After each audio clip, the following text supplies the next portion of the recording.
الصبح بدا من طلع.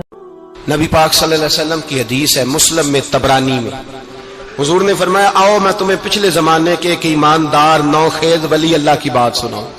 پچھلے زمانے حضور نے فرمایا پچھلے زمانے میں ایک بادشاہ جادو کے زور پہ حکومت کرتا تھا. جب وہ ایک جادوگر اس نے رکھا ہوا تھا تو جادوگر اس کو جادو بتاتا، وہ جادو کے زور پر حکومت کرتا. جادوگر بوڑھا ہو گیا تو کہنے لگا بادشاہ کوئی نوجوان میرے پاس بھیج دے، اب میں بوڑھا ہو گیا ہوں میرا پتہ کوئی نہیں کب مر جاؤں. ایک نوجوان کی ڈیوٹی لگائی، بڑا زیرک سمجھدار اپنے رعایا میں سے چن کے جو ذہین فطرت مزاج بچہ تھا وہ اس نے لگایا. اللہ کے محبوب علیہ الصلوۃ والسلام فرماتے ہیں بچہ جادو سیکھنے لگا، وقت گزرنے لگا.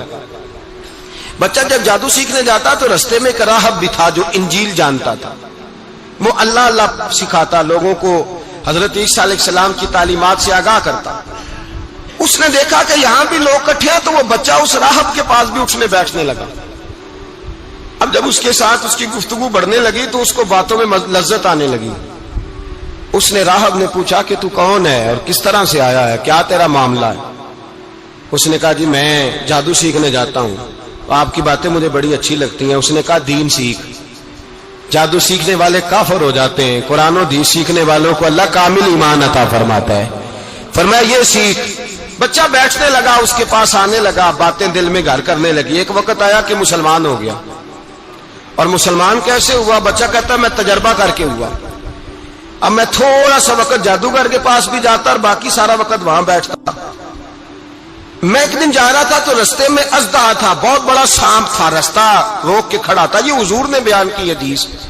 نبی پاک صلی اللہ علیہ وسلم فرماتے ہیں بچہ کہتا ہے کہ رستے کے اندر سانپ ہے، رستے بند ہے، لوگ چھتوں درختوں پہ چڑھے ہراش ہے.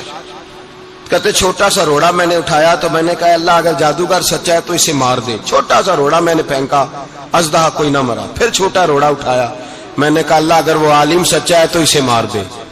اب جب میں نے روڑا مارا تو اژدہا مر گیا. میرے اندر سے گواہی آئی نہیں دین کی باتیں سچی ہیں، نہیں قرآن کی باتیں اسلام سمجھانے کے لیے عرض کر رہا ہوں. اگرچہ اس دور میں انجیل تھی، اللہ رسول کی باتیں اچھی ہیں. کہتے میں مسلمان ہو گیا، اب میں نے راہب کے پاس ہی رہنا شروع کر دیا، جادوگر کے پاس چھوڑ دیا. اس بچے نے آنا. بادشاہ پوچھتا کہاں زیادہ وقت گزارتے ہو تو وہ بات گول کر دیتا. وقت تیزی سے بڑھنے لگا. اللہ نے اس نوجوان میں طاقت پیدا کر دی. اب وہ اس کے اندر نا اللہ نے توانائی روحانیت پیدا کر دی. ابھی جوان ہے، 14-15 سال عمر ہے. اللہ نے اب جو بیمار بھی آتا وہ دعا کرتا تو اللہ صحت عطا کر دیتا. جو بھی آتا. بادشاہ کا ایک درباری تھا، بادشاہ کو پنکھا جلتا تھا، وہ اندھا ہو گیا. کوئی ایسی تکلیف آئی کہ نابینا ہو گیا. بڑے علاج کرائے، شفا نہیں ہوئی. کسی نے اس بچے کا پتہ بتایا کانوں میں. اس کے پاس گیا تو بچہ کہنے لگا شفا تو ہو جائے گی پر کلمہ پڑھنا پڑے گا، مسلمان ہونا پڑے گا. جس پیغمبر کا میں غلام ہوں تجھے بھی بننا پڑے گا، دین پہ عمل کرنا پڑے گا، اللہ شفا دیتا ہے. اس نے کہا تو مجھے کلمہ پڑھا، مجھے شفا دے، میں تیار ہوں. اس نے کہا شفا تو اللہ ہی دیتا ہے. اس نے اللہ تبارک و تعالیٰ کا ذکر کر کے دعا مانگی. یہ مسلم شریف میں حدیث ہے، طبرانی میں موجود ہے. اللہ نے اسے شفا دی، اس نے کلمہ پڑھنا شروع کر دیا. یہاں ایک نقطہ لکھا ہے ہمارے علماء نے، کہتے ہیں جب اللہ ولایت عطا کرتا ہے نا تو یہ سفید بالوں والے کا حصہ نہیں ہوتی. اگر جوانی میں کوئی آدمی توبہ کر کے تصوف کے رستے پہ چلتا ہے تو سب سے زیادہ ولایت اللہ اسے عطا فرماتا ہے. سب سے زیادہ ولایت اس کے پاس ہوتی ہے. ابھی اس کے بال کالے ہیں، چڑھتی جوانی ہے، دعا کی تو اللہ نے. اور حدیث پاک میں موجود ہے کوڑے آتے تو شفا یاب ہو جاتے، اندھے آتے تو شفا یاب، برس والے آتے تو اللہ سے دے. جوان ہے. بادشاہ کے پاس وہ واپس گیا، وہ جو آدمی جس کی آنکھیں ٹھیک ہوئی تھی. بادشاہ نے پوچھا کہ کیسے شفا ملی؟ تو کہنے لگا میرے رب نے شفا دی ہے. بادشاہ سجدے کراتا تھا، اپنے آپ کو منواتا تھا معاذ اللہ. کہنے لگا میرے علاوہ کون رب ہے؟ اس نے کہا وہی رب ہے جس نے تجھے پیدا کیا ہے، اور وہی رب ہے جس نے مجھے اندھے کو آنکھیں دی ہیں، وہی ہے میرا مالک. کہا اچھا تو مجھے نہیں مانتا؟ کہا نہیں میں اپنے رب کو مانتا ہوں. بادشاہ نے اسے سزا دی، ستایا. اس نے بچے کا پتہ بتایا، پھر بچے کو بلا کے ستایا تو اس راہب کا پتہ بتایا. راہب بھی قتل ہو گیا، نابینا بھی قتل ہو گیا. بادشاہ نے کہا سپاہیوں سے اس بچے کو لے جاؤ اور پہاڑ کی چوٹی پہ جا کے نیچے پھینکو تاکہ مر جائے. بچہ پہاڑ کی چوٹی پہ گیا تو ہاتھ اٹھا کے کہنے لگا یا اللہ میرے لیے نہیں اپنے لیے، میرے لیے نہیں اپنے لیے انہیں اپنی قدرت کے جلوے دکھا. میرے لیے نہیں، اللہ کے بندے اپنی جان بچانے کی دعائیں نہیں مانگتے، اپنے لیے انہیں اپنی قدرت کے جلوے دکھا. یہ دعا مانگی، جتنے لوگ ساتھ آئے تھے وہ سارے زمین پہ گرے اور سب مر گئے، پہاڑ سے گر کے مر گئے. بچہ واپس سیدھا بادشاہ کے پاس کہنے لگا لو بھائی میرے رب نے مجھے بچا لیا ہے.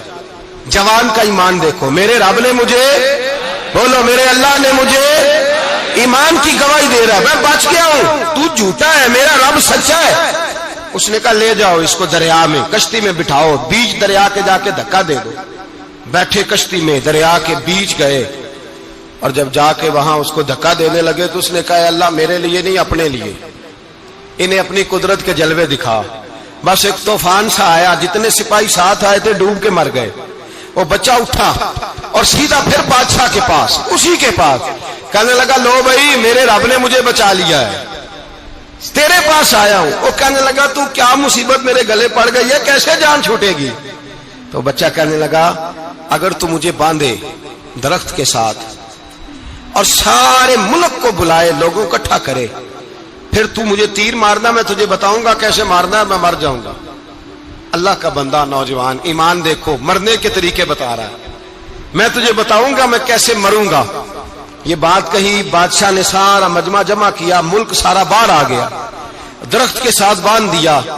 کہنے لگا بھائی لوگوں یہ مجھے مارنا چاہتا تھا، مار نہیں سکا، اب میں اسے بتانے لگا ہوں کہ میں کیسے مروں گا. اسے کہو جب تیر مارے تو ساتھ میرے رب کا نام بھی لے، میں اپنے رب کے نام پہ جان دوں گا، ایمان کی پختگی میں اللہ کے نام پر جان دوں گا. اسے کہو رب کے نام پہ مارے، مر جاؤں گا. بادشاہ نے اللہ کہہ کے تیر مارا، پیشانی میں لگا، بچے کی روح پرواز کر گئی. جتنا مجمع کھڑا تھا سارا کلمہ پڑھ کے مسلمان ہو گیا، سارے مسلمان ہو گئے سارے. میرے رسول پاک سید عالم صلی اللہ علیہ وسلم نے نوجوانوں کو بتایا جب تمہارے اندر ایمان کی قوت آئے گی تو اللہ تمہاری مدد کرے. فرمایا وہ نوخیز ولی تھا، ابھی جوان رانا تھا، ابھی اس کی پیشانی پر جوانی کے آثار تھے، لیکن اس نے اللہ کو راضی کیا، رب کریم کو راضی. ولایت کا مطلب بڑھاپا نہیں، ولایت کا مطلب وہ نہیں کہ جب بڑا لمبا وقت گزر جائے تو پھر آدمی آئے کہ نہیں اب کیا کرنا ہے، اب مسجد ہی ہے، اب تو اس کے علاوہ گزارا ہی کوئی نہیں. تو اس وقت کا آنا اللہ کی بارگاہ میں قبول تو ہے، لیکن شاباشی اسی کو ملتی ہے جو جوانی کے وقت آئے، جو عین اس وقت آئے جو وقت میرے رسول پاک علیہ السلام کے غلام عبداللہ ابن عمر، حضرت عبداللہ ابن عمر رضی اللہ تعالیٰ عنہ فرماتے ہیں کہ میں نکلا، مجھے سفر کے لیے جانا تھا، تو تھوڑی سی کھجوریں، تھوڑا سا سرکہ، ایک شہد کی بوتل، چیزیں میں نے سفر کے لیے ساتھ رکھ لی. میں جب مدینے سے باہر صحرا میں نکلا نا تو رمضان نہیں تھا، غیر رمضان تھا. میں نے ایک نوجوان کو دیکھا بکریاں چرا رہا ہے، بکریاں چرا رہا ہے. اے جوان، آپ فرماتے ہیں اس کا چہرہ بڑا نورانیت والا، گرد پڑی ہوئی پر بڑا حسین. فرماتے ہیں میں نے اس کو کہا کہ آ جاؤ کھانا کھا لو، روزے بھی نہیں تھے. کہنے لگا نہیں میں نے روزہ رکھا ہوا ہے. فرماتے ہیں میں نے کہا پتہ کروں کہ نیرا نیک ہی ہے کہ پرہیزگار بھی ہے. نیک وہ ہوتا ہے جو نماز پڑھے روزہ رکھے، پرہیزگار وہ ہوتا ہے جو گناہ سے بچے، وہ پرہیزگار ہوتا ہے. کہا پتہ کروں پرہیزگار بھی ہے کہ نہیں. کہتے میں قریب گیا تو میں نے جا کے اس کو کہا بھائی تیری بکریاں بڑی پیاری ہیں، میرا دل کرتا ہے ایک بکری مجھے دے دو. کہتے وہ جوان، غربت بھی، پریشانی بھی، پر دامان توکل کی یہ خوبی ہے کہ اس پر پابند لگے ہوتے ہیں، دھبے نہیں ہوتے. غربت ہے. کہا جناب ایک بکری دے دو. آنے لگا جناب بکریاں میری نہیں، بکریوں کا مالک کوئی اور ہے. کہتے میں نے آزمانے کے لیے کہا کہ بکریوں کے مالک کو کہنا ایک بکری بھیڑیا لے گیا ہے، کہہ دینا بھیڑیا لے گیا ہے. تو کہتے اس نے میری طرف دیکھا، گرد سے اس کے بال لٹے ہوئے، آنکھوں میں روشنی، چہرے پہ اطمینان، لب و لہجے میں ایمان کی طاقت. نوجوان کہنے لگا حضور بکریوں کے مالک کو تو کہہ دوں گا بھیڑیا لے گیا ہے، جب عرش کا مالک پوچھے گا تو کیا جواب دوں گا، اللہ کو کیا جواب دوں گا. کہتے ہیں میں کانپنے لگا، اس کی بات سن کے واپس آیا، جو کام نکلا تھا وہ چھوڑا، واپس لوٹ آیا.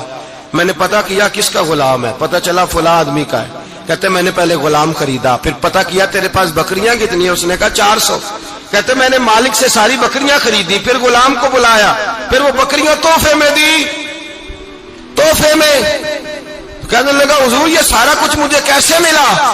میں نے کہا تیرا ایمان بڑا پختہ تھا تو میرے رب نے تجھے انعام عطا فرمایا۔